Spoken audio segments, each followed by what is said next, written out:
sallallahu alayhi wasallam says, فَأَعْلِمْهُمْ أَنَّ اللَّهَ افْتَرَضَ عَلَيْهِمْ خَمْسَ صَلَوَاتٍ فِي كُلِّ يَوْمٍ وَلَيْلَةٍ.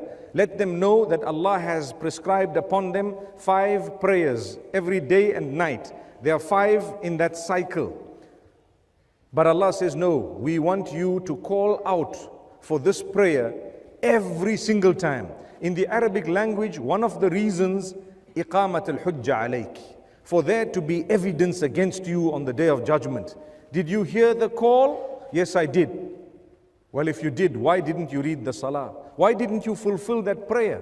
We told you, not only did we say, come to prayer, but we told you what you would achieve through that prayer. Hayya ala salah. That means come to the prayer.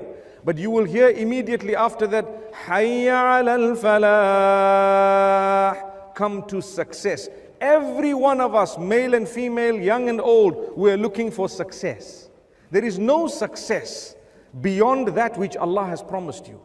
You can never be truly successful if you have disconnected from your 5 daily prayers. And evidence of it is manifest in the adhan, in the call itself. You want success? Well, we are going to show you step 1. Step 1. And this is why the hadith says the first thing that a person will be reckoned in the hereafter is their salah. If the salah is in order, everything else will be easy. If the salah is not in order, the rest of it, what do you expect? It's going to be difficult and tough.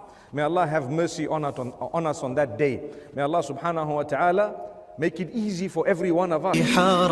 ونرسل العطر من روض الهدى الزاهي ويشرق السلم أنوارا وأنوارا